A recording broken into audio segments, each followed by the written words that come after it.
அனைவருக்கும் good morning மக்களே. இன்னைக்கு வந்து நான் இது வரைக்கும் யாரை பற்றி இந்த மாதிரி வீடியோஸ்லாம் நான் போட்டதில்லை.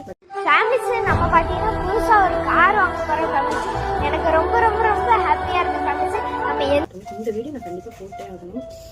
எல்லாருக்கும் தெரிஞ்சிருக்கும். இப்போ ரீசெண்டாக ஒரு 4-5 டேஸாக பயங்கர ட்ரெண்டிங்கில் ஒருத்தர் இருக்கார்ல, கொடுவாய் அன்பு, ஒரு குட்டி பையன். அவனை பற்றி தான் நான் பேச போகிறேன். கண்டிப்பாக வந்து எனக்கு அந்த பையன் மேலே தான் எனக்கு போகல. எப்படி இருக்கிற இந்த உலகத்துலேயே இருக்கிற மொத்த முட்டாள்களும் வந்து நம்ம நாட்டில் தான் இருக்காங்க. இத்தினூண்டு பையன் அவனோட டேலண்ட்டை வச்சு அவங்ககிட்ட பணம் ஏமாற்றி வாங்கி கார் வாங்குற அளவுக்கு அவன் இருக்கான். அப்போ நம்மளோட அறிவு வந்து எந்த அளவுக்கு இருக்குது அதுதான் ஃபஸ்ட்டு யோசிக்கணும். அவன் வந்து 2000 ரூபா கொடுத்தா 4000 ரூபா வரும், 4000 ரூபா கொடுத்தா 8000 ரூபா வரும் அப்படின்னு சொல்லி அவன் ஒரு வீடியோஸ் போடுறான். அதையும் நம்ம மக்கள் நம்பி அமௌண்ட்டை கொடுத்து நிறைய பேர் 10,000 20,000 சொல்லிட்டு நிறைய பேர் வந்து அமௌண்ட் ஏமாந்துருக்காங்க. கண்டிப்பாக வந்து இவன் இந்த மாதிரி பண்ணினது வந்து உண்மையாக அந்த பையனை வந்து நான் அப்ரிஷியேட் பண்ணுறேன். செம்ம டேலண்ட். அந்த டேலண்ட் வந்து நம்மக்கிட்ட இல்லை. பட் ஆனால் அந்த குட்டி கொஞ்சம் வளர்ந்து வரக்கட்டியுமே எவ்வளோ பெரிய வேலை பார்த்து வச்சிருக்கான்.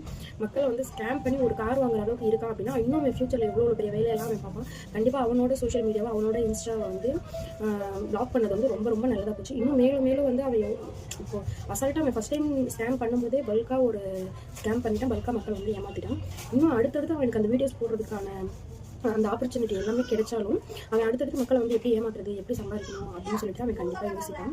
அவன் ஏமாத்தினான்றதை விட நம்ம மக்கள் தேடி போய் ஏமாந்துருக்காங்கல்ல, அதுதான் ஹைலைட்டு.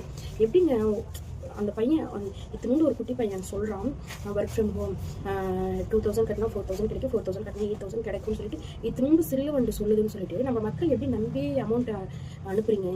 எனக்கு சுத்தமாக புரியல. இவ்வளோதான் நம்மளோட அறிவே உலகம். எவ்வளவோ பேர் வந்து ப்ரொமோஷன்ன்ற பேரில் வந்து இந்த ப்ராடக்ட்டுக்கு, சாரீஸ்க்கு ஒருத்தரோட இன்ஸ்டா பேஜை வந்து ப்ரொமோட் பண்ணுறது, இந்த மாதிரிலாம் எவ்வளோ பேர் பண்ணுறாங்க.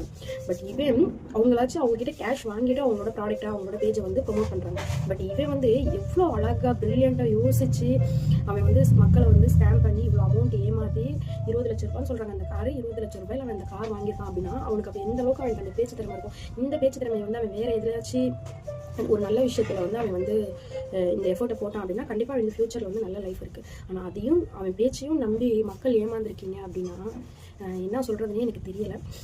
மறுபடியும் இதே மாதிரி நம்ம கஷ்டப்பட்டு சம்பாரித்து உழைக்கிற காசு மட்டும்தான் நம்ம கையில் இருக்கும். உட்கார்ந்த இடத்துலேயே வந்து 10,000 போட்டால் 20,000 ரூபாய் கிடைக்கும் அப்படின்னு நினச்சிட்டு எவனோ ஒருத்தர் வந்து ப்ரொமோட் பண்ணுறான்னு சொல்லிட்டு வீடியோ போடுறான்னு சொல்லிட்டு நீங்கள் உங்கள் காசை கொடுத்து ஏமாறாதீங்க. நம்ம கஷ்டப்பட்டு உழைக்கிற காசு மட்டும்தான் நம்ம கையில் வந்து நிலைக்கும். அதுவும் அந்த குட்டி பையனை நம்பி காசு ஏமாந்துருக்கீங்க பார்த்தீங்களா, அங்கே நிற்கிறீங்க நீங்கள். ஸோ நான் என்ன சொல்ல வரேன் அப்படின்னா, இது வந்து உங்களுக்கு ஒரு நல்ல எக்ஸ்பீரியன்ஸ் தான். இதுக்கு அப்புறம் இந்த மாதிரி விஷயத்தில் வந்து தேடி போய் மக்கள் விழாதீங்க.